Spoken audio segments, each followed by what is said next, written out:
ਗੁਰੂ ਪਿਆਰ ਵਾਲਿਓ, ਸਮੇਂ-ਸਮੇਂ ਦੇ ਉੱਪਰ ਆਪਾਂ ਇੰਟਰਨੈਟ ਦੇ ਮਾਧਿਅਮ ਦੇ ਰਾਹੀਂ ਗੁਰਮਤਿ ਵਿਚਾਰਾਂ ਦੀ ਸਾਂਝ ਤੁਹਾਡੇ ਸਾਰਿਆਂ ਦੇ ਨਾਲ ਪਾਉਂਦੇ ਆ ਰਹੇ ਹਾਂ।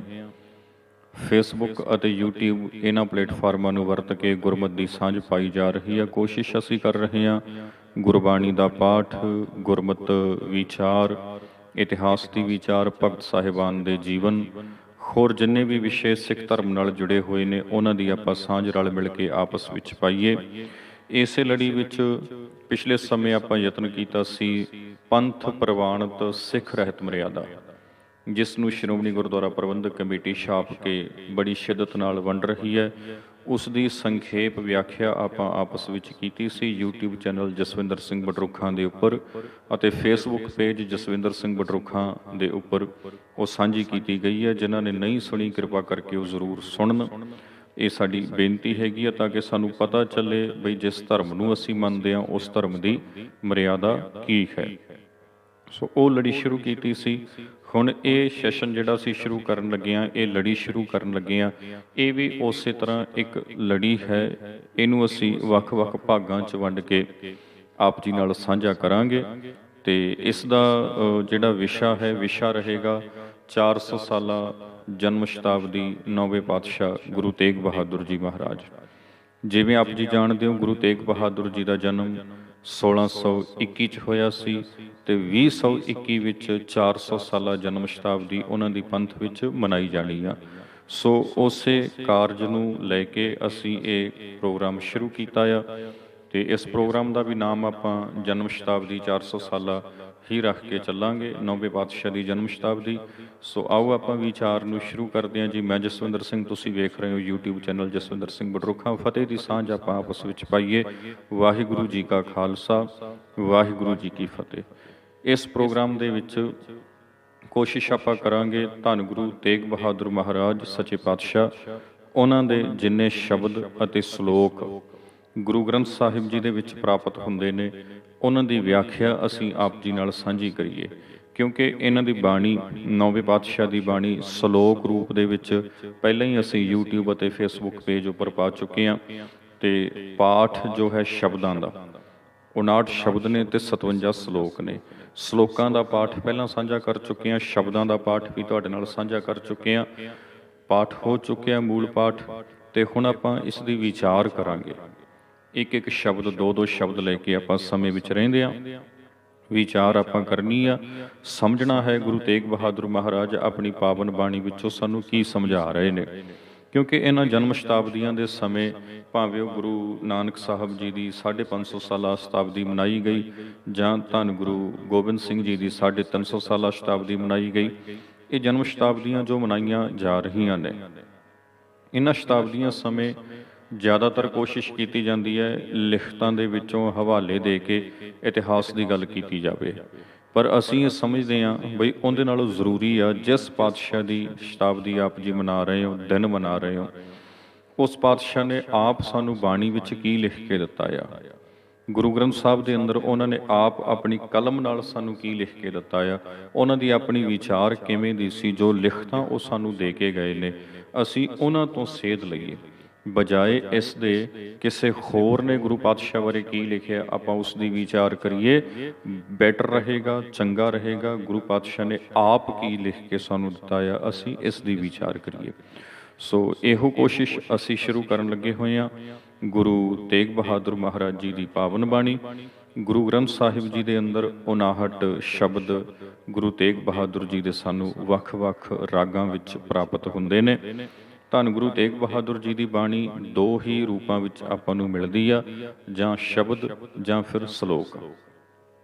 ਦੋ ਉਹਨਾਂ ਦੇ ਦੋਹਰੇ ਵੀ ਹਨ, ਪਰ ਉਹਨਾਂ ਦੀ ਬਾਣੀ ਅਸ਼ਟਪਦੀਆਂ, ਛੰਤਾਂ, ਆਪਣਾ ਵਾਰਾਂ, ਪੌੜੀਆਂ, ਇਹਨਾਂ ਰੂਪਾਂ ਦੇ ਵਿੱਚ ਨਹੀਂ ਪ੍ਰਾਪਤ ਹੁੰਦੀ। ਸ਼ਲੋਕ ਅਤੇ ਸ਼ਬਦ ਰੂਪ ਦੇ ਵਿੱਚ ਹੀ ਆਪਾਂ ਨੂੰ ਬਾਣੀ ਪ੍ਰਾਪਤ ਹੁੰਦੀ ਹੈ। ਤੇ ਸ਼ਬਦ ਵੀ ਧੰਨ ਗੁਰੂ ਤੇਗ ਬਹਾਦਰ ਜੀ ਮਹਾਰਾਜ ਦੇ ਚੌਪਦੇ ਹੀ ਹਨ ਜ਼ਿਆਦਾਤਰ, ਜਾਂ ਤਿਪਦੇ ਹਨ। 6 ਪਦੇ ਜਾਂ 5 ਪਦੇ ਬਹੁਤ ਜਿਹੜੇ ਹਨ ਉਹ ਨਹੀਂ ਪਾਤਸ਼ਾਹ ਨੇ ਉਸ ਰੂਪ ਤੋਂ ਵਰਤਿਆ। ਤੇ ਬਾਣੀ ਵੀ ਗੁਰੂ ਤੇਗ ਬਹਾਦਰ ਜੀ ਨੇ ਸੰਖੇਪ ਰੂਪ ਦੇ ਵਿੱਚ ਹੀ ਉਚਾਰੀ ਹੈ। ਇਸ ਦਾ ਇੱਕ ਕਾਰਨ ਇਹ ਵੀ ਰਿਹਾ ਕਿਉਂਕਿ ਜਦੋਂ ਧੰਨ ਗੁਰੂ ਤੇਗ ਬਹਾਦਰ ਜੀ ਗੁਰਗੱਦੀ ਤੇ ਬਿਰਾਜਮਾਨ ਹੁੰਦੇ ਨੇ, 1664 ਵਿੱਚ। ਤਾਂ ਉਹ ਬਿਰਾਜਮਾਨ ਹੋਣ ਤੋਂ ਬਾਅਦ ਜਦੋਂ ਧੰਨ ਸ਼੍ਰੀ ਗੁਰੂ ਤੇਗ ਬਹਾਦਰ ਜੀ ਪ੍ਰਚਾਰਕ ਦੌਰੇ ਸ਼ੁਰੂ ਕਰਦੇ ਆ, ਤਾਂ ਉਸ ਵੇਲੇ ਹਿੰਦੁਸਤਾਨ ਦੀ ਹਾਲਤ ਜਿਹੜੀ ਸੀ ਉਹ ਕੋਈ ਬਹੁਤੀ ਚੰਗੀ ਨਹੀਂ ਸੀ। ਉਹਨਾਂ ਨੂੰ ਆਪਣਾ ਵਧੇਰੇ ਧਿਆਨ ਲੋਕਾਂ ਦੀ ਆਮ ਹਾਲਤ ਨੂੰ ਸੁਧਾਰਨ ਉੱਪਰ ਲਾਉਣਾ ਪਿਆ। ਹੁਣ ਜਦੋਂ ਆਪਾਂ ਗੁਰਬਾਣੀ ਦੇ ਵਿੱਚੋਂ ਗੁਰੂ ਸਾਹਿਬ ਦੀ ਵਿਚਾਰ ਨੂੰ ਸਮਝਾਂਗੇ ਨਾ, ਉਸ ਦੀ ਮਹਾਨਤਾ ਤਦੇ ਸਾਡੇ ਸਾਹਮਣੇ ਉੱਭਰ ਕੇ ਸਾਹਮਣੇ ਆਏਗੀ ਜਦੋਂ ਅਸੀਂ ਸਮਕਾਲੀ ਹਾਲਾਤਾਂ ਨੂੰ ਜਾਣਾਂਗੇ ਵੀ ਹਾਲਾਤ ਗੁਰੂ ਤੇਗ ਬਹਾਦਰ ਜੀ ਦੇ ਸਮੇਂ ਕਿਹੋ ਜਿਹੇ ਸੀ, ਆਲਾ ਦੁਆਲਾ ਕਿਵੇਂ ਦਾ ਸੀ, ਰਾਜਨੀਤਿਕ ਪੱਖ ਤੋਂ ਕੀ ਚੱਲ ਰਿਹਾ ਸੀ, ਸਮਾਜਿਕ ਪੱਖ ਤੋਂ ਕੀ ਚੱਲ ਰਿਹਾ ਸੀ, ਤੇ ਉਸ ਸਾਰੇ ਵਰਤਾਰੇ ਦੇ ਵਿੱਚ ਗੁਰੂ ਤੇਗ ਬਹਾਦਰ ਜੀ ਨੇ ਆਪਣੀ ਆਵਾਜ਼ ਕਿਵੇਂ ਬੁਲੰਦ ਕੀਤੀ, ਲੋਕਾਂ ਦੀ ਦਸ਼ਾ ਕਿਹੋ ਜਿਹੀ ਸੀ ਉਸ ਵੇਲੇ, ਮਾਨਸਿਕ ਪੱਖ ਤੋਂ ਸਮਾਜਿਕ ਪੱਖ ਤੋਂ ਕਿਹੋ ਜਿਹੀ ਸਥਿਤੀ ਵਿੱਚ ਵਿਚਰ ਰਹੇ ਸਨ, ਤੇ ਇਲਾਕੇ ਜਿਨ੍ਹਾਂ ਦੇ ਵਿੱਚ ਗੁਰੂ ਤੇਗ ਬਹਾਦਰ ਜੀ ਨੇ ਆਪਣਾ ਪ੍ਰਚਾਰ ਕੀਤਾ, ਅੱਜ ਦੇ ਸਮੇਂ ਉਹਨਾਂ ਦੀ ਹਾਲਤ ਕੀ ਆ, ਉੱਥੋਂ ਅੰਦਾਜ਼ਾ ਲਾਇਆ ਜਾ ਸਕਦਾ ਹੈ ਵੀ ਗੁਰੂ ਸਾਹਿਬ ਦੇ ਸਮੇਂ ਉਹਨਾਂ ਦੀ ਹਾਲਤ ਕੀ ਹੋਏਗੀ। ਅੱਜ ਦੇ ਆਧੁਨਿਕ ਦੌਰ ਦੇ ਵਿੱਚ ਵੀ ਆਪਾਂ ਜਦੋਂ ਗੱਲ ਕਰਦੇ ਹਾਂ ਨਾ, ਬਿਹਾਰ, ਅਰੁਣਾਚਲ, ਬੰਗਾਲ ਆਦਿਕ ਇਹਨਾਂ ਇਲਾਕਿਆਂ ਦੀ, ਤੇ ਇੱਥੋਂ ਇੱਥੋਂ ਦੇ ਰਹਿਣ ਵਾਲੇ ਆਮ ਲੋਕਾਂ ਦੀ, ਜਿਹੜੇ ਆਮ ਲੋਕ ਨੇ, ਪੰਜਾਬ ਦੇ ਵਿੱਚ ਰਹਿਣ ਵਾਲੇ ਲੋਕਾਂ ਨੂੰ ਬੜੇ ਸੌਖੇ ਤਰੀਕੇ ਨਾਲ ਸਮਝ ਆ ਸਕਦਾ ਆ ਜਦੋਂ ਲੇਬਰ ਯੂਪੀ ਤੋਂ, ਬਿਹਾਰ ਤੋਂ ਪੰਜਾਬ ਦੇ ਵਿੱਚ ਆਉਂਦੀ ਆ, ਤੇ ਆ ਕੇ ਉਹ ਘੱਟ ਪੈਸਿਆਂ ਤੇ ਵੀ ਇੱਥੇ ਜਦ ਕੰਮ ਕਰਦੇ ਆ, ਤਾਂ ਉੱਥੋਂ ਪਤਾ ਲਗਾਇਆ ਜਾ ਸਕਦਾ, ਸਮਝਿਆ ਜਾ ਸਕਦਾ ਆ ਵੀ ਜਿਹੜੇ ਘੱਟ ਪੈਸਿਆਂ ਤੇ ਇੱਥੇ ਸੰਤੁਸ਼ਟ ਆ, ਉਹ ਆਪਣੀ ਸਟੇਟ ਵਿੱਚ ਇਸ ਤੋਂ ਵੀ ਘੱਟ ਤੇ ਉਹਨਾਂ ਨੂੰ ਕੰਮ ਕਰਨਾ ਪੈਂਦਾ ਹੋਣਾ ਆ। ਇੱਥੇ ਆ ਕੇ ਉਹਨਾਂ ਦੀ ਮਾਲੀ ਹਾਲਤ ਵਧੀਆ ਹੋ ਚੁੱਕੀ ਆ। ਆਰਥਿਕ ਪੱਖ ਤੋਂ ਅੱਜ ਵੀ ਉਹਨਾਂ ਸੂਬਿਆਂ ਦੀ, ਉਹਨਾਂ ਸਟੇਟਾਂ ਦੀ ਹਾਲਤ ਕੋਈ ਬਹੁਤੀ ਵਧੀਆ ਨਹੀਂ ਆ, ਤੇ ਗੁਰੂ ਸਾਹਿਬ ਦੇ ਸਮੇਂ ਕਿਵੇਂ ਦੀ ਹੋਏਗੀ ਅੰਦਾਜ਼ਾ ਆਪਾਂ ਲਾ ਸਕਦੇ ਹਾਂ। ਐਜੂਕੇਸ਼ਨ ਦੇ ਪੱਖ ਤੋਂ ਉੱਥੋਂ ਦੀ ਹਾਲਤ ਅੱਜ ਕਿਵੇਂ ਦੀ ਆ ਤੇ ਉਦੋਂ ਕਿਵੇਂ ਦੀ ਹੋਏਗੀ ਅੰਦਾਜ਼ਾ ਆਪਾਂ ਲਾ ਸਕਦੇ ਹਾਂ। ਉਹ ਭੋਲੇ ਭਾਲੇ ਲੋਕ ਜਿਨ੍ਹਾਂ ਨੂੰ ਹਾਕਮਾਂ ਨੇ ਤੇ ਧਰਮ ਦੇ ਆਗੂਆਂ ਨੇ ਜਿਵੇਂ ਮੋੜਿਆ ਉਵੇਂ ਮੁੜ ਗਏ, ਜਿਵੇਂ ਦੱਸਿਆ ਉਵੇਂ ਮੰਨ ਗਏ, ਜਿਵੇਂ ਉਹਨਾਂ ਨੂੰ ਸਿਖਾਇਆ ਉਵੇਂ ਸਿੱਖ ਗਏ, ਜੋ ਗੱਲਾਂ ਆਖੀਆਂ ਉਹ ਮੰਨ ਲਈਆਂ। ਉਹਨਾਂ ਨੇ ਅੱਗੋਂ ਸਵਾਲ ਨਹੀਂ ਕੀਤਾ, ਉਹਨਾਂ ਨੇ ਅੱਗੋਂ ਪੁੱਛਿਆ ਤੱਕ ਨਹੀਂ। ਦੇਖੋ, ਤੁਸੀਂ ਭੋਲਾਪਣ ਲੋਕਾਂ ਦਾ ਇੱਥੋਂ ਸਮਝ ਸਕਦੇ ਹੋ। ਤੁਸੀਂ ਕਿਸੇ ਥਾਂ ਤੇ ਜਾਓ ਨਾ, ਕਿਸੇ ਆਪਣੇ ਭੈਣ ਭਾਈ ਕੋਲ, ਆਪਣੇ ਦੋਸਤ ਮਿੱਤਰ ਕੋਲ, ਉਹਨਾਂ ਦੇ ਘਰ ਜਾਓ, ਬੈਠੋ, ਗੱਲਾਂ ਬਾਤਾਂ ਕਰੋ, ਤੇ ਉਹ ਤੁਹਾਡੇ ਲਈ ਕੋਈ ਡਿਸ਼ ਤਿਆਰ ਕਰਕੇ ਲੈ ਕੇ ਆਉਣ, ਕੋਈ ਚੀਜ਼ ਬਣਾ ਕੇ ਲੈ ਕੇ ਆਉਣ, ਹੈ ਨਾ, ਤੁਹਾਡੇ ਤੋਂ ਪੁੱਛਿਆ ਉਹਨਾਂ ਨੇ ਹੋਵੇ ਨਾ ਤੇ ਬਣਾ ਕੇ ਲੈ ਆਉਣ, ਤੇ ਤੁਹਾਨੂੰ ਜ਼ਰੂਰਤ ਹੋਵੇ ਨਾ, ਤੁਸੀਂ ਘਰੋਂ ਪ੍ਰਸ਼ਾਦਾ ਛਕ ਕੇ ਗਏ ਹੋ, ਰੋਟੀ ਖਾ ਕੇ ਗਏ ਹੋ, ਖਾਣਾ ਖਾ ਕੇ ਗਏ ਹੋ, ਤੇ 10 ਮਿੰਟਾਂ ਬਾਅਦ ਤੁਸੀਂ ਪੜੋਸੀਆਂ ਦੇ ਚਲੇ ਗਏ, ਆਪਣੇ ਕਿਸੇ ਦੋਸਤ ਮਿੱਤਰ ਦੇ ਚਲੇ ਗਏ, ਕਿਸੇ ਰਿਲੇਟਿਵ ਦੇ ਚਲੇ ਗਏ, ਤੇ ਉਹਨਾਂ ਨੇ ਅੱਗੋਂ ਫਿਰ ਪ੍ਰਸ਼ਾਦਾ ਤਿਆਰ ਕੀਤਾ ਤੇ 20 ਮਿੰਟਾਂ ਬਾਅਦ, ਅੱਧੇ ਘੰਟੇ ਬਾਅਦ ਤੁਹਾਡੇ ਅੱਗੇ ਰੱਖ ਦਿੱਤਾ। ਤੁਸੀਂ ਕੀ ਆਖਦੇ ਹੋ? ਤੁਹਾਡਾ ਰਿਐਕਸ਼ਨ ਕੀ ਹੁੰਦਾ? ਇਹੀ ਹੁੰਦਾ ਨਾ ਵੀ ਮੈਨੂੰ ਲੋੜ ਨਹੀਂ, ਮੈਂ ਖਾ ਕੇ ਆਇਆ, ਤੁਸੀਂ ਬਣਾਉਣ ਤੋਂ ਪਹਿਲਾਂ ਮੈਨੂੰ ਪੁੱਛ ਲੈਣਾ ਸੀ, ਮੇਰੇ ਲਈ ਕਿਉਂ ਬਣਾਇਆ, ਮੈਨੂੰ ਇਹ ਚੀਜ਼ ਦੀ ਲੋੜ ਕੋਈ ਨਹੀਂ। ਕਿੰਨਾ ਖਿਆਲ ਰੱਖਦੇ ਹੋ ਆਪਣੀ ਜ਼ਿੰਦਗੀ ਦਾ, ਆਪਣੇ ਆਪ ਦਾ। ਪਰ ਜਦੋਂ ਧਾਰਮਿਕ ਤੌਰ ਤੇ ਗੱਲ ਆਉਂਦੀ ਆ, ਉਦੋਂ ਅਸੀਂ ਇਹ ਸਾਰੀਆਂ ਚੀਜ਼ਾਂ ਭੁੱਲ ਜਾਂਦੇ ਹਾਂ। ਸਾਡੇ ਸਿਰ ਤੇ ਬੈਠਾ ਹੋਇਆ ਧਰਮ ਦਾ ਇੱਕ ਆਗੂ ਕਹਿ ਦਿੰਦਾ ਵੀ ਤੁਹਾਡੀ ਜ਼ਾਤ ਫਲਾਣੀ ਆ, ਤੇ ਉੱਥੇ ਮੋੜ ਕੇ ਇਹ ਨਹੀਂ ਆਖਿਆ ਜਾਂਦਾ ਵੀ ਤੁਸੀਂ ਕੌਣ ਹੁੰਦੇ ਹੋ ਸਾਡੀਆਂ ਜ਼ਾਤਾਂ ਬਿਰਾਦਰੀਆਂ ਤੈਅ ਕਰਨ ਵਾਲੇ। ਜ਼ਿੰਦਗੀ ਸਾਡੀ ਆ, ਜੀਵਨ ਸਾਡਾ, ਸਰੀਰ ਸਾਡਾ, ਜਿਉਣਾ ਅਸੀਂ ਹੈ, ਮਰਜ਼ੀ ਨਾਲ ਜੀਵਾਂਗੇ। ਤੁਸੀਂ ਸਾਡੀਆਂ ਜ਼ਾਤਾਂ ਬਿਰਾਦਰੀਆਂ ਤੈਅ ਕਰਨ ਵਾਲੇ ਕੌਣ ਹੁੰਦੇ ਹੋ? ਉੱਥੇ ਕਹਿ ਦਿੰਦੇ ਆ ਸੱਤ ਹੈ ਜੀ, ਸਾਨੂੰ ਸਰਟੀਫਿਕੇਟ ਬਣਾ ਕੇ ਦੇ ਦਿਓ ਇਸ ਜ਼ਾਤ ਦਾ, ਤਾਂ ਕਿ ਸਾਨੂੰ ਇਹਦੇ ਉੱਪਰ ਸਰਕਾਰ ਤੋਂ ਰਿਆਇਤ ਮਿਲ ਜਾਏ। ਇਹ ਬਣੇ ਹੋਏ ਨਾ ਹਾਲਾਤ ਵੀ ਅੱਜ ਆ ਫਲਾਣਾ ਦਿਨ ਹੈ ਜੀ, ਇਹਦਾ ਉਪਾਅ ਇੱਦਾਂ ਹੋਏਗਾ, ਤੇ ਮੈਂ ਧਰਮ ਦਾ ਆਗੂ ਹਾਂ ਤੇ ਮੈਂ ਇਸ ਦਾ ਉਪਾਅ ਕਰਾਵਾਂਗਾ, ਦੱਸਾਂ ਪੂਜਾ ਪਾਠ ਮੈਂ ਕਰਾਂਗਾ, ਤੁਸੀਂ ਨਹੀਂ ਕਰ ਸਕਦੇ। ਠੀਕ ਹੈ, ਸੱਤ ਹੈ ਜੀ। ਇੱਕ ਗਰੀਬ ਮਜ਼ਦੂਰ ਬੰਦਾ ਉਹ ਬਣਾ ਤੇ ਸਕਦਾ ਹੈ ਇਮਾਰਤ ਨੂੰ, ਤੇ ਜਦ ਇਮਾਰਤ ਬਣ ਕੇ ਤਿਆਰ ਹੋ ਗਈ ਧਰਮ ਦੀ, ਤਾਂ ਉਹਦੇ ਪ੍ਰਵੇਸ਼ ਤੇ ਰੋਕ ਲੱਗ ਜਾਂਦੀ ਆ। ਇੱਕ ਗਰੀਬ ਬੰਦਾ, ਮਜ਼ਦੂਰ ਬੰਦਾ ਧਰਮ ਦੇ ਅਸਥਾਨ ਦੀ ਇਮਾਰਤ ਨੂੰ ਤਾਮੀਰ ਕਰ ਸਕਦਾ। ਜਦੋਂ ਇਮਾਰਤ ਬਣ ਕੇ ਤਿਆਰ ਹੋ ਗਈ, ਉਦਘਾਟਨ ਹੋ ਗਿਆ, ਤਾਂ ਉਸ ਨੂੰ ਪ੍ਰਬੰਧਕੀ ਕਮੇਟੀ 'ਚ ਨਹੀਂ ਲਿਆ ਜਾਂਦਾ। ਉੱਥੇ ਪ੍ਰਬੰਧਕੀ ਕਮੇਟੀ ਚੁਣਨ ਲਈ ਜ਼ਾਤ ਬਿਰਾਦਰੀਆਂ ਦੀ ਗੱਲ ਆ ਜਾਂਦੀ ਆ, ਤੇ ਸਾਡੇ ਧਰਮ 'ਚ ਵੀ ਇੱਦਾਂ ਹੀ ਆ। ਜੇ ਨਹੀਂ ਹੈਗਾ ਤੇ ਦੱਸ ਦਿਓ। ਇਮਾਰਤਾਂ ਤਾਮੀਰ ਕਰਨ ਵਾਲੇ ਲੋਕਾਂ ਨੂੰ ਕਦੀ ਤੁਸੀਂ ਆਖਿਆ ਵਾ ਬਈ ਭਾਈ ਇਮਾਰਤ ਤਾਮੀਰ ਹੋਣ ਤੋਂ ਪਹਿਲਾਂ ਜੇਕਰ ਤੁਸੀਂ ਅੰਮ੍ਰਿਤਧਾਰੀ ਨਹੀਂ ਹੋ, ਅੰਮ੍ਰਿਤ ਛਕੋ, ਨਿਤਨੇਮੀ ਬਣੋ, ਕਿਉਂਕਿ ਤੁਸੀਂ ਬੜੀ ਸੇਵਾ ਕੀਤੀ ਹੈ, ਬੜਾ ਕੰਮ ਕੀਤਾ ਇੱਥੇ, ਤੇ ਅਸੀਂ ਤੁਹਾਨੂੰ ਕਮੇਟੀ 'ਚ ਲੈਣਾ ਆ, ਅਸੀਂ ਤੁਹਾਨੂੰ ਫਲਾਣਾ ਅਹੁਦਾ ਦੇਣਾ ਆ। ਕਦੀ ਆਖਿਆ? ਇਹ ਗੱਲ ਹੋਈ ਆ? ਨਹੀਂ ਹੁੰਦੀ।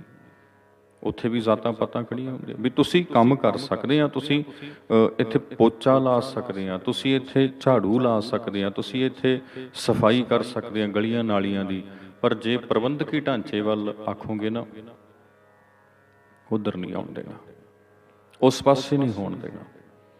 ਸੋ ਇਹ ਸਾਡੇ ਧਰਮ 'ਚ ਵੀ ਆ ਚੁੱਕੀਆਂ ਚੀਜ਼ਾਂ, ਇਹ ਉਦੋਂ ਵੀ ਹੁੰਦੀਆਂ ਸਨ। ਇਸੇ ਲਈ ਗੁਰਬਾਣੀ ਨੇ ਸਵਾਲ ਚੁੱਕਿਆ, ਪਾਖਾਨ ਗੜ੍ਹ ਕੈ ਮੂਰਤ ਕੀਨੀ, ਦੇ ਕੈ ਛਾਤੀ ਪਾਉ। ਕਹਿੰਦੇ ਪੱਥਰ ਘਾੜੇ ਨੇ, ਪੱਥਰ ਦੇ ਉੱਪਰ ਬੈਠ ਕੇ ਸ਼ੈਣੀ ਹਥੌੜਿਆਂ ਦੇ ਨਾਲ ਘੜ ਕੇ ਉਹਦੀ ਮੂਰਤ ਤਿਆਰ ਕੀਤੀ। ਉਹ ਆਪਣੇ ਪੈਰ ਪੱਥਰ ਦੇ ਉੱਪਰ ਰੱਖ ਕੇ ਬੈਠੇ ਆ।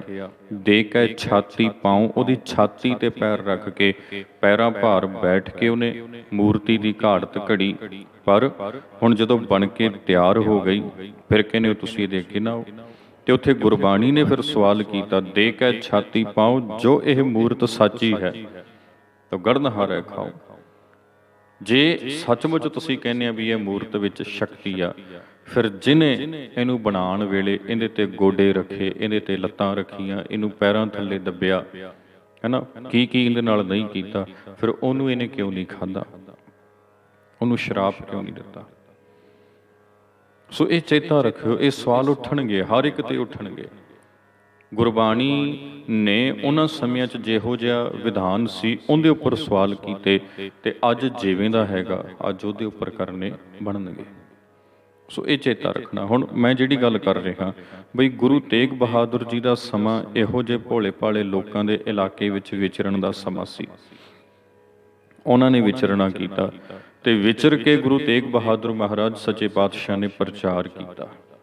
ਇਹ ਤੇ ਸੀ ਧਾਰਮਿਕ ਪੱਖ ਤੋਂ ਲੋਕਾਂ ਦੀ ਹਾਲਤ। ਜੇ ਰਾਜਨੀਤਿਕ ਪੱਖ ਤੋਂ ਵੇਖੀਏ ਤੇ ਸ਼ਾਹਜਹਾਨ ਤੋਂ ਪਿੱਛੋਂ ਔਰੰਗਜ਼ੇਬ ਤਖਤ ਤੇ ਬੈਠਿਆ ਸੀ। ਮੁਲਕ ਦੇ ਵਿੱਚ ਆਪਣੀ ਗੱਦੀ ਨੂੰ ਸਥਾਪਿਤ ਕਰਨ ਦੇ ਲਈ ਉਹਨੇ ਹਰ ਪੈਂਤੜਾ ਅਪਣਾਇਆ।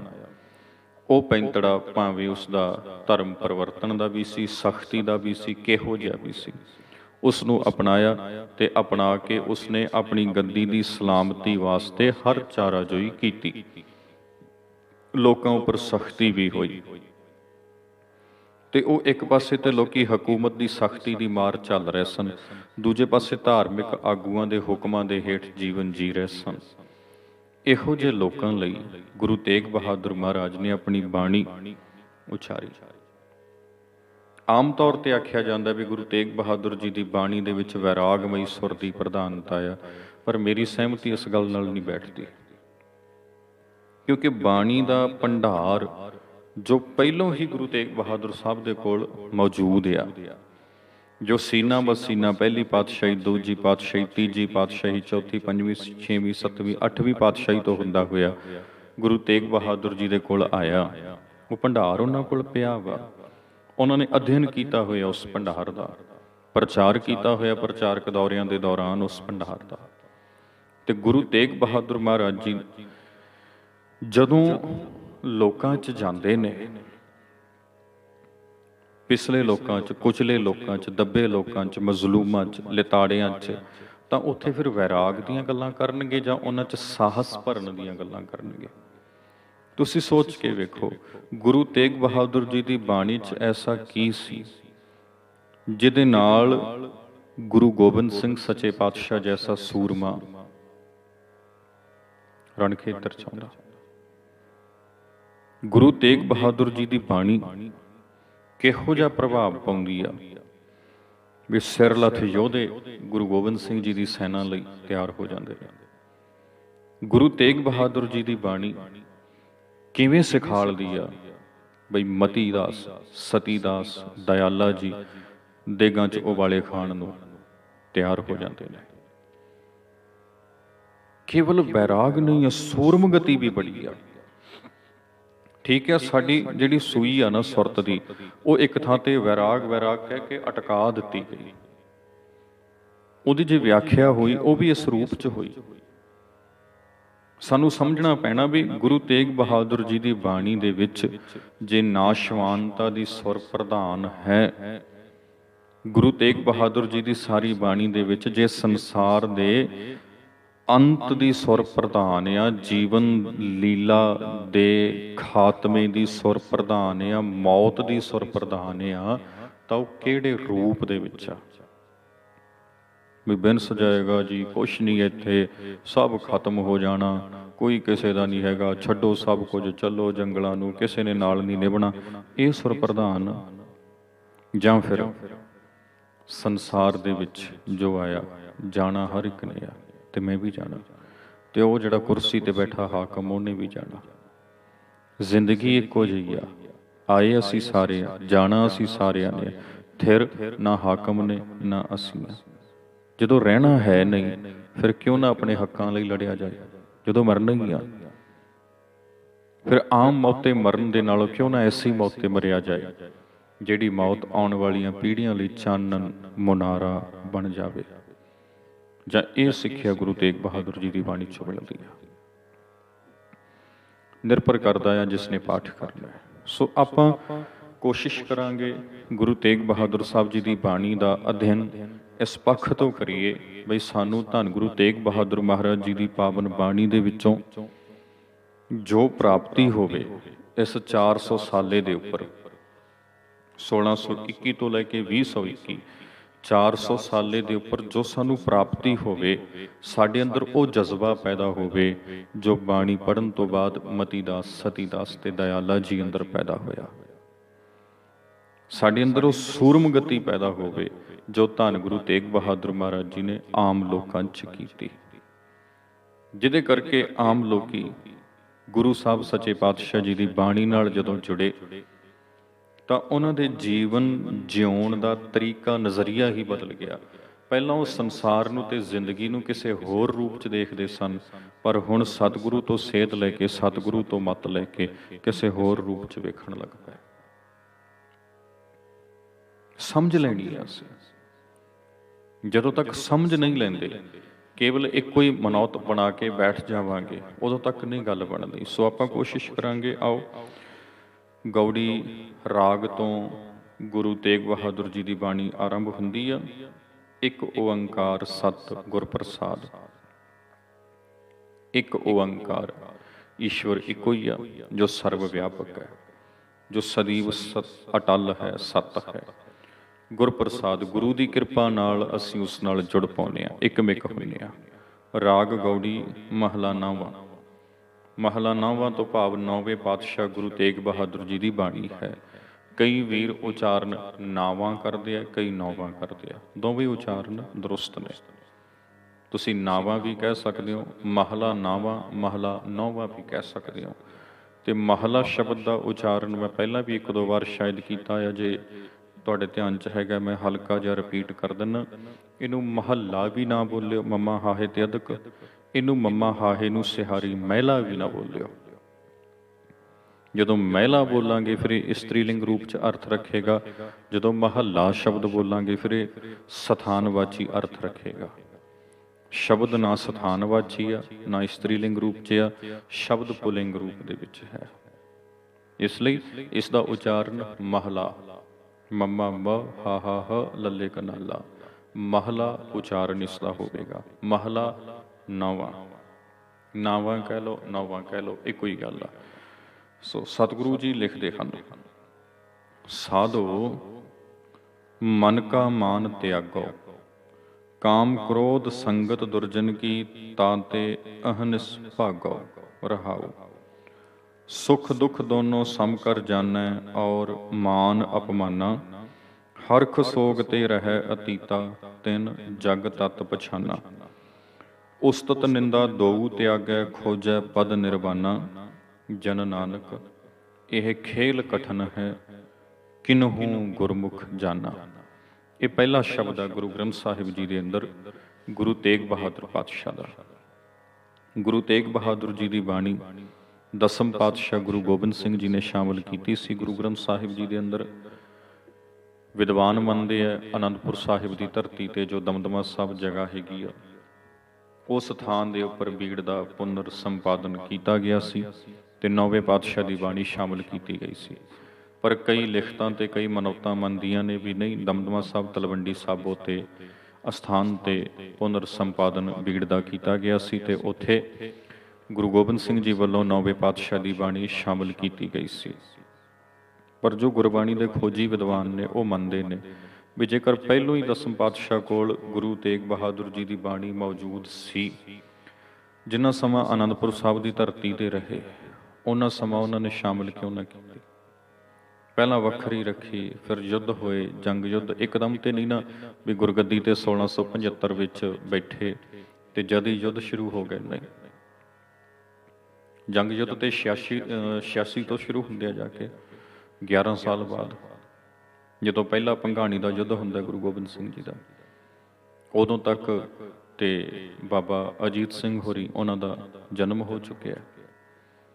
ਤਾਂ ਫਿਰ ਉਹ ਜਿਹੜੇ ਪਹਿਲੇ 11 ਸਾਲ ਸਨ ਉਹਨਾਂ 'ਚ ਵੀ ਬਾਣੀ ਸ਼ਾਮਲ ਨਹੀਂ ਕੀਤੀ ਗਈ ਗੁਰੂ ਗ੍ਰੰਥ ਸਾਹਿਬ ਜੀ ਦੇ ਅੰਦਰ, ਪੁਨਰ ਸੰਪਾਦਨ ਨਹੀਂ ਹੋਇਆ। ਫਿਰ ਆਨੰਦਪੁਰ ਸਾਹਿਬ ਛੱਡਿਆ, ਚਮਕੌਰ ਸਾਹਿਬ ਹੋਏ, ਮਾਛੀਵਾੜਾ, ਫਿਰ ਉਸ ਤੋਂ ਬਾਅਦ 'ਚ ਖਿਦਰਾਣਾ ਤੇ ਫਿਰ ਉਸ ਤੋਂ ਬਾਅਦ 'ਚ ਤਲਵੰਡੀ ਤੇ ਫਿਰ ਜੋ ਹੈ ਆ ਕੇ ਗੁਰੂ ਸਾਹਿਬ ਜੀ ਨੇ ਦਮਦਮਾ ਸਾਹਿਬ ਦੀ ਧਰਤੀ ਤੇ ਬੀੜ ਦਾ ਪੁਨਰ ਸੰਪਾਦਨ ਕੀਤਾ। ਸੋ ਨਵੀਨ ਵਿਦਵਾਨ ਨੇ, ਜਿਹੜੇ ਖੋਜੀ ਵਿਦਵਾਨ ਨੇ, ਜਿਨ੍ਹਾਂ ਨੇ ਗੁਰੂ ਗ੍ਰੰਥ ਸਾਹਿਬ ਤੇ ਕੰਮ ਕੀਤਾ ਹੈ, ਉਹਨਾਂ ਦੀ ਮਨੌਤ ਇਹ ਆ ਬਈ ਨਹੀਂ, ਆਨੰਦਪੁਰ ਸਾਹਿਬ ਦੀ ਧਰਤੀ ਤੇ ਦਮਦਮਾ ਸਾਹਿਬ ਦੇ ਅਸਥਾਨ ਤੇ ਬਾਣੀ ਸ਼ਾਮਲ ਕੀਤੀ ਗਈ ਨੌਵੇਂ ਪਾਤਸ਼ਾਹ ਦੀ। ਦਸਮ ਪਾਤਸ਼ਾਹ ਦੇ ਵੱਲੋਂ ਬੀੜ ਦਾ ਪੁਨਰ ਸੰਪਾਦਨ ਕੀਤਾ ਗਿਆ। ਪਹਿਲਾ ਸੰਪਾਦਨ ਪੰਜਵੇਂ ਪਾਤਸ਼ਾਹ ਨੇ ਕੀਤਾ ਸੀ ਅੰਮ੍ਰਿਤਸਰ ਸਾਹਿਬ ਦੀ ਧਰਤੀ ਤੇ, ਦੂਜਾ ਪੁਨਰ ਸੰਪਾਦਨ ਗੁਰੂ ਗੋਬਿੰਦ ਸਿੰਘ ਜੀ ਨੇ ਕੀਤਾ ਆਨੰਦਪੁਰ ਸਾਹਿਬ ਦੀ ਧਰਤੀ ਤੇ। ਸੋ ਇੱਥੇ ਸਾਡਾ ਪੰਥ, ਮੈਂ ਕਹਿੰਦਾ, ਇੱਕ ਮਤ ਨਹੀਂ ਆ। ਆਨੰਦਪੁਰ ਸਾਹਿਬ ਵੀ ਮੰਨਿਆ ਜਾਂਦਾ ਹੈ, ਦਮਦਮਾ ਸਾਹਿਬ ਤਲਵੰਡੀ ਸਾਬੋ ਵੀ ਮੰਨਿਆ ਜਾਂਦਾ ਹੈ। ਇਹ ਤੁਸੀਂ ਆਪ ਦੇਖ ਲਓ, ਖੋਜ ਕਰ ਲਿਓ, ਜੋ ਤੁਹਾਨੂੰ ਆਪਣੀ ਖੋਜ ਦੇ ਉੱਪਰ ਵਧੇਰੇ ਵਾਜਬ ਜਾਪੇ ਤੁਸੀਂ ਉਹਦੇ ਉੱਪਰ ਆਪਣੀ ਸਹਿਮਤੀ ਰੱਖ ਸਕਦੇ ਆ। ਖੈਰ, ਸਾਧੋ ਇਹ ਸੰਬੋਧਨੀ ਸ਼ਬਦ ਹੈ, ਇੱਥੇ ਵਿਸ਼ਰਾਮ ਲੱਗੇਗਾ। ਪਾਠ ਕਰਨ ਵੇਲੇ ਧਿਆਨ ਦੇਣਾ, ਸਾਧੋ ਮਨ ਕਾ ਮਾਨ ਤਿਆਗੋ, ਐਦਾਂ ਨਹੀਂ ਪੜ੍ਹਨਾ। ਸਾਧੋ ਸ਼ਬਦ ਸੰਬੋਧਨੀ ਹੈ, ਜਿਹਦਾ ਅਰਥ ਨਿਕਲਦਾ ਹੈ ਸਾਧੂ, ਹੈ ਭਾਈ, ਇੱਥੇ ਵਿਸ਼ਰਾਮ ਲੱਗੇਗਾ। ਸਾਧੋ ਮਨ ਕਾ ਮਾਨ ਤਿਆਗੋ, ਤਿਆਗੋਂ ਪਾਠ ਨਹੀਂ ਕਰਨਾ, ਕਿਉਂਕਿ ਜਦੋਂ ਗੁਰਬਾਣੀ ਵਿਆਕਰਣ ਦੀ ਗੱਲ ਆਪਾਂ ਕਰਦੇ ਹਾਂ ਤਾਂ ਗੁਰਬਾਣੀ ਵਿਆਕਰਣ ਵਿੱਚ ਕਿਰਿਆ ਨੂੰ ਦੋ ਰੂਪਾਂ ਵਿੱਚ ਆਪਾਂ ਸਮਝਦੇ ਹਾਂ। ਇੱਕ ਕਿਰਿਆ ਦਾ ਅੰਤ ਹਾਹੇ ਨੂੰ ਔਂਕੜ, ਦੂਜਾ ਕਿਰਿਆ ਦਾ ਅੰਤ ਊੜੇ ਨੂੰ ਔਂਕੜ। ਜਿੱਥੇ ਕਿਰਿਆ ਦਾ ਅੰਤ ਊੜੇ ਨੂੰ ਔਂਕੜ ਨਾਲ ਹੁੰਦਾ ਉੱਥੇ ਉਸ ਦਾ ਉਚਾਰਨ ਆਪਾਂ ਨਾਸਕੀ ਕਰਦੇ ਹਾਂ, ਕਿਉਂਕਿ ਉਹ ਉੱਤਮ ਪੁਰਖ ਦੀ ਗੱਲ ਹੁੰਦੀ ਹੈ, ਇੱਕ ਵਚਨ ਦੀ। ਤੇ ਜਿੱਥੇ ਕਿਰਿਆ ਦਾ ਅੰਤ ਹਾਹੇ ਨੂੰ ਔਂਕੜ ਨਾਲ ਹੁੰਦਾ ਆ, ਉਹ ਸੰਬੋਧਨੀ ਕਿਰਿਆ ਮੱਧਮ ਪੁਰਖ ਦੀ ਹੁੰਦੀ ਹੈ, ਬਹੁਵਚਨੀ। ਉੱਥੇ ਉਸ ਦਾ ਉਚਾਰਨ ਹਾਹੇ ਨੂੰ ਔਂਕੜ ਨਾਲ ਕੀਤਾ ਜਾਂਦਾ, ਨਾਸਕੀ ਉਚਾਰਨ ਨਹੀਂ ਕੀਤਾ ਜਾਂਦਾ। ਊੜੇ ਨੂੰ ਔਂਕੜ ਨਾਸਕੀ ਉਚਾਰਨ ਹੁੰਦਾ। ਪਰ ਗੁਰੂ ਤੇਗ ਬਹਾਦਰ ਜੀ ਦੀ ਬਾਣੀ ਉੱਪਰ ਵਧੇਰੇ ਥਾਵਾਂ ਤੇ ਇਹ ਨਿਯਮ ਲਾਗੂ ਨਹੀਂ ਹੁੰਦਾ। ਬਹੁਤ ਥੋੜ੍ਹੀਆਂ ਥਾਵਾਂ ਤੇ, ਕੁਝ ਇੱਕ ਥਾਵਾਂ ਤੇ ਇਹ ਨਿਯਮ ਲਾਗੂ ਹੁੰਦਾ। ਆਮ ਤੌਰ ਤੇ ਵਧੇਰੀਆਂ ਥਾਵਾਂ ਤੇ ਗੁਰਬਾਣੀ ਵਿਆਕਰਣ ਦਾ ਕਿਰਿਆ ਉਚਾਰਨ ਵਾਲਾ ਨਿਯਮ ਲਾਗੂ ਨਹੀਂ ਹੁੰਦਾ। ਸੋ ਇਹ ਵੀ ਆਪਣੇ ਪੰਥ ਨੂੰ ਜੁੜ ਮਿਲ ਕੇ ਇੱਕ ਮੱਤਤਾ ਇਸ ਥਾਂ ਤੇ ਬਣਾ ਲੈਣੀ ਚਾਹੀਦੀ ਹੈ ਵੀ ਜਦੋਂ ਗੁਰਬਾਣੀ ਦਾ ਵਿਆਕਰਣ ਦਾ ਪਲਾਨ ਉਹ ਲੈ ਕੇ ਚੱਲਦੇ ਆ ਤਾਂ ਉਹ ਸਾਰੀ ਬਾਣੀ ਲਈ ਇੱਕੋ ਹੀ ਹੋਵੇ। ਇਹ ਵਿਭਿੰਨਤਾ ਕਿਉਂ ਹੈ, ਇਹਦੇ ਉੱਪਰ ਵੀ ਵਿਚਾਰ ਹੋਣੀ ਚਾਹੀਦੀ ਹੈ। ਪੰਥ ਦੇ ਇਕੱਠ ਹੋਣੇ ਚਾਹੀਦੇ ਨੇ ਔਰ ਉਹਦੇ ਵਿੱਚ ਵਿਦਵਾਨਾਂ ਦੀ ਰਾਏ ਮੰਗੀ ਜਾਣੀ ਚਾਹੀਦੀ ਹੈ। ਖੈਰ, ਸਾਧੋ ਸਾਧੋ ਮਨ ਕਾ ਮਾਨ ਤਿਆਗੋ। ਹੁਣ ਗੁਰੂ ਤੇਗ ਬਹਾਦਰ ਜੀ ਕਹਿ ਰਹੇ ਨੇ, ਹੇ ਸਾਧੂ, ਹੇ ਭਾਈ। ਸਾਧੂ ਦਾ ਮਤਲਬ ਇਹ ਨਹੀਂ ਵੀ ਕੋਈ ਜਟਾਂ ਵਾਲਾ ਤੇ ਚੋਲੇ ਵਾਲਾ ਤੇ ਇੱਦਾਂ ਉਹਨੇ ਭਗਵੇਂ ਕੱਪੜੇ ਪਾਏ ਆ ਤੇ ਇੱਦਾਂ ਸਾਹਮਣੇ ਬੈਠਾ ਜਾਂ ਚਿੱਟੇ ਕੱਪੜਿਆਂ 'ਚ ਵਾਲ ਖੁੱਲ੍ਹੇ ਛੱਡੀ ਤੇ ਉਹਨੂੰ ਕਹਿ ਰਹੇ ਨੇ ਹੇ ਸਾਧੂ। ਨਾ, ਸਾਧੂ ਦਾ ਅਰਥ ਹੈ ਭਾਈ। ਸੰਗਤ ਜੋ ਸਾਹਮਣੇ ਬੈਠੀ ਆ ਉਹ ਸੰਗਤ ਨੂੰ ਆਖਿਆ ਜਾ ਰਿਹਾ। ਅੱਜ ਜਦੋਂ ਅਸੀਂ ਬਾਣੀ ਪੜ੍ਹਦੇ ਹਾਂ ਤਾਂ ਅਸੀਂ ਇਹ ਸਮਝਣਾ ਵੀ ਗੁਰੂ ਸਾਹਿਬ ਸਾਨੂੰ ਕਹਿ ਰਹੇ ਨੇ, ਮੈਨੂੰ ਕਹਿ ਰਹੇ ਨੇ, ਸਾਧੋ ਹੇ ਭਾਈ ਮਨ ਕਾ ਮਾਨ ਤਿਆਗੋ। ਤੁਸੀਂ ਆਪਣੇ ਮਨ ਦਾ ਮਾਣ ਛੱਡ ਦਿਓ। ਅਹੰਕਾਰ ਦਾ ਤਿਆਗ ਕਰ ਦਿਓ, ਕਿਉਂਕਿ ਜਿਹੜਾ ਅਹੰਕਾਰ ਆ ਨਾ, ਈਗੋ, ਉਹ ਈਗੋ ਸਾਨੂੰ ਸੈਲਫਿਸ਼ ਬਣਾ ਦਿੰਦੀ ਆ। ਤੇ ਸੈਲਫਿਸ਼ ਹੋਏ ਅਸੀਂ, ਈਗੋਇਸਟਿਕ ਹੋਏ ਅਸੀਂ, ਹੰਕਾਰ ਵਿੱਚ ਫਸੇ, ਹਉਮੈ 'ਚ ਫਸੇ ਹੋਏ, ਅਸੀਂ ਦੂਜਿਆਂ ਬਾਰੇ, ਸੰਸਾਰ ਬਾਰੇ, ਦੁਨੀਆ ਦੀ ਬਿਹਤਰੀ ਬਾਰੇ ਨਹੀਂ ਸੋਚ ਸਕਦੇ। ਜਦੋਂ ਸੋਚ ਹੀ ਨਹੀਂ ਸਕਦੇ, ਫਿਰ ਕਰਨਾ ਤੇ ਅਸੰਭਵ ਆ। ਦੁਨੀਆ ਦਾ ਭਲਾ ਕਰਨਾ ਤੇ ਅਸੰਭਵ ਆ। ਪਰ ਸਿੱਖ ਧਰਮ ਨੇ ਕਿਉਂਕਿ ਸਰਬੱਤ ਦੇ ਭਲੇ ਦਾ ਸਿਧਾਂਤ ਦਿੱਤਾ, ਉਹਦੇ ਲਈ ਮਨ ਕਾ ਮਾਨ ਤਿਆਗੋ। ਆਪਣੇ ਮਨ ਦਾ ਆ ਜਿਹੜਾ ਮਾਣ ਹੈ, ਭਾਵੇਂ ਚੰਗੇ ਦਾ ਭਾਵੇਂ ਮਾੜੇ ਦਾ ਆ, ਜਿਹੜੀ ਗੱਲ ਆਪਣੇ ਅੰਦਰ ਆਪਣੀ ਮੱਤ ਰਾਹੀਂ ਮੰਨ ਕੇ ਬੈਠ ਗਏ। ਹੰਕਾਰ ਦਾ ਅਰਥ ਆ ਆਪਣੀ ਜਿਹੜੀ ਮੱਤ ਤੁਸੀਂ ਮੰਨ ਕੇ ਬੈਠੇ ਹੋਏ ਹੋ, ਜਿਹੜੀ ਆਪਣੇ ਅੰਦਰ ਗੱਲ ਧਾਰਨ ਕਰ ਲਈ ਆ। ਇਹਦੇ ਦੋ ਅਰਥ ਲੈਣੇ ਆਪਾਂ, ਇੱਕ ਈਗੋ ਹਉਮੈ ਵਾਲਾ, ਤੇ ਦੂਜਾ ਹੈਗਾ ਆਪਣੀ ਅੰਦਰ ਜਿਹੜੀ ਮੱਤ ਧਾਰਨ ਕਰ ਲਈ ਆਪਣੀ, ਵੀ ਮੈਂ ਆਪਣੀ ਨਹੀਂ ਛੱਡਣੀ, ਮੈਨੂੰ ਕੋਈ ਕੁਝ ਵੀ ਆਖੀ ਜਾਏ। ਇਹ ਵੀ ਹੰਕਾਰ ਦਾ ਇੱਕ ਰੂਪ ਹੁੰਦਾ। ਹੁਣ ਮੰਨ ਲਓ ਬੰਦੇ ਨੇ ਉਹਨੂੰ ਸਮਝਾ ਦਿੱਤਾ, ਹੈ ਨਾ, ਜਚਾ ਦਿੱਤਾ ਵੀ ਭਾਈ ਤੇਰੀ ਤੇ ਬਰਾਦਰੀ ਛੋਟੀ ਹੈ ਤੇ ਤੂੰ ਨਹੀਂ ਧਰਮ ਗ੍ਰੰਥ ਪੜ੍ਹ ਸਕਦਾ, ਤੇ ਉਹਨੇ ਹੁਣ ਇਹ ਗੱਲ ਮੰਨ ਲਈ, ਉਹਦੇ ਖਾਨੇ ਪੈ ਗਈ, ਉਹਨੇ ਸਮਝ ਲਈ, ਪੱਕੀ ਹੈ ਉਹਦੇ ਅੰਦਰ ਇਹ ਗੱਲ ਬੈਠ ਗਈ। ਉਹਨੂੰ ਕਿੰਨਾ ਵੀ ਕੋਈ ਆਖੀ ਜਾਏ ਵੀ ਚੱਲ ਗੁਰਦੁਆਰੇ ਚੱਲ, ਤੂੰ ਪਾਠ ਕਰ ਬਾਣੀ ਦਾ, ਆਖੇਗਾ ਨਹੀਂ ਜੀ ਅਸੀਂ ਕਿੱਥੇ, ਅਸੀਂ ਤੇ ਜੇ ਹੁੰਦੇ, ਅਸੀਂ ਤੇ ਉਹ ਹੁੰਦੇ, ਸਾਡਾ ਕੰਮ ਥੋੜ੍ਹੀ ਹੈ ਪਾਠ ਕਰਨਾ। ਹੁਣ ਉਹ ਜਿਹੜਾ ਗੱਲ ਦੂਜੇ ਦੀ ਨਹੀਂ ਮੰਨ ਰਿਹਾ, ਆਪਣੀ ਗੱਲ ਨੂੰ ਹੀ ਅੱਗੇ ਰੱਖ ਰਿਹਾ ਹੈ, ਉਹ ਵੀ ਹੰਕਾਰ ਦਾ, ਸੂਖਸ਼ਮ ਹੰਕਾਰ ਦਾ ਇੱਕ ਰੂਪ ਆ। ਮਨ ਕੀ ਮੱਤ ਤਿਆਗੋ ਹਰ ਜਨ। ਆਪਣੀ ਮੱਤ ਜਿਹਨੂੰ ਉਹ ਤਿਆਗਣ ਦੀ ਕੋਸ਼ਿਸ਼ ਨਹੀਂ ਕਰ ਰਿਹਾ, ਗੁਰੂ ਦੀ ਗੱਲ ਸੁਣ, ਆਪਣੇ ਮਨ ਦਾ ਮਾਣ ਛੱਡ ਦੇ। ਜੋ ਆਪਣੇ ਅੰਦਰ ਮੰਨੀ ਬੈਠਾ ਨਾ, ਮਾਨ ਜੋ ਮੰਨੀ ਬੈਠਾ ਹੈ ਆਪਣੇ ਅੰਦਰ, ਤਿਆਗੋ, ਉਹ ਤਿਆਗ ਦੇ। ਆਪਣੀ ਮਨੌਤ ਨੂੰ ਤਿਆਗ ਦੇ। ਤੇ ਹੋਰ ਕੀ ਕਰ, ਕਾਮ ਕ੍ਰੋਧ ਸੰਗਤ ਦੁਰਜਨ ਕੀ।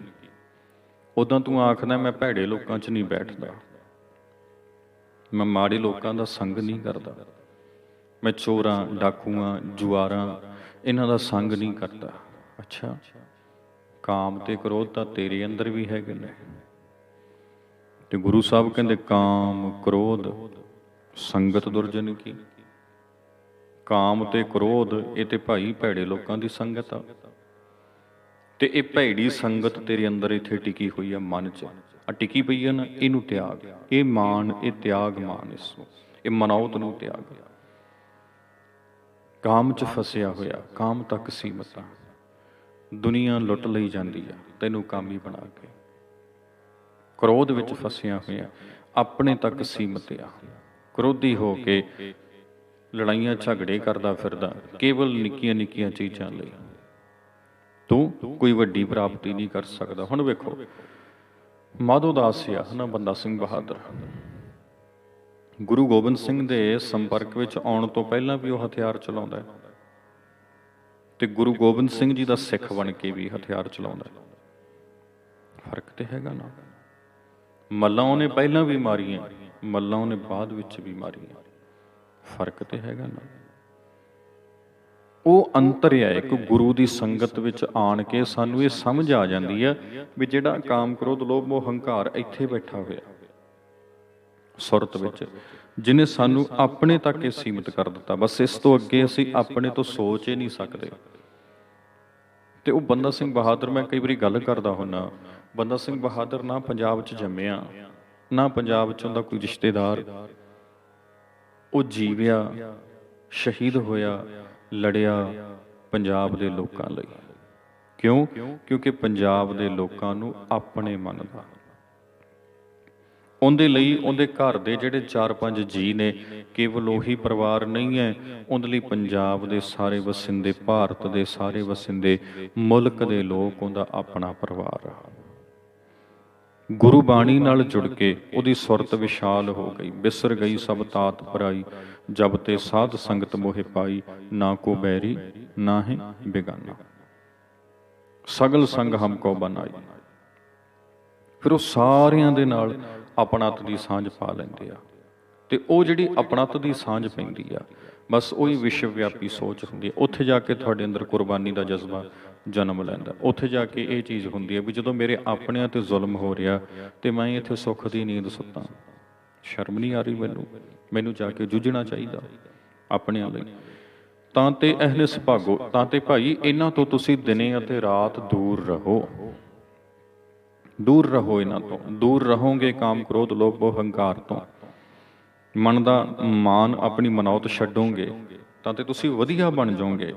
ਅੱਗੇ ਦੱਸਦੇ ਨੇ ਸੁੱਖ ਦੁੱਖ ਦੋਨੋਂ ਸਮ ਕਰ ਜਾਣੈ ਔਰ ਮਾਨ ਅਪਮਾਨਾ।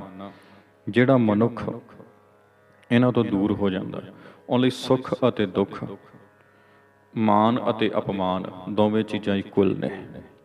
ਕੋਈ ਮਾਇਨੇ ਨਹੀਂ ਰੱਖਦਾ ਮਾਨ ਅਪਮਾਨ, ਕੋਈ ਮਾਇਨੇ ਨਹੀਂ ਰੱਖਦਾ ਸੁੱਖ ਤੇ ਦੁੱਖ।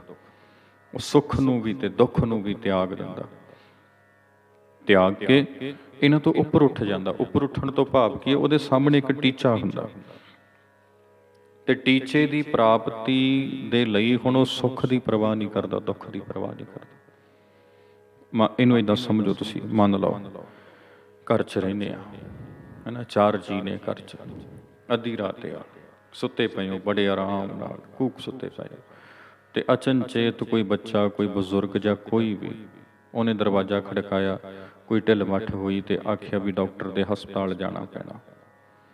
ਫਿਰ ਉੱਥੇ ਨੀਂਦ ਦੀ ਪਰਵਾਹ ਹੁੰਦੀ ਨਾ, ਉੱਥੇ ਸੁੱਖ ਨਾਲ ਸੁੱਤੇ ਪਏ ਸੀ ਉਹਦੀ ਪਰਵਾਹ ਹੁੰਦੀ ਨਾ। ਉੱਥੇ ਕੀ ਹੁੰਦਾ ਵੀ ਫਟਾਫਟ ਹਸਪਤਾਲ ਪਹੁੰਚਿਆ ਜਾਵੇ। ਟੀਚਾ ਹੁੰਦਾ ਆ ਇੱਕ, ਬਈ ਪੇਸ਼ੈਂਟ ਆ ਜਿਹੜਾ, ਰੋਗੀ ਆ ਜਿਹੜਾ, ਇਹਨੂੰ ਬਚਾਉਣਾ।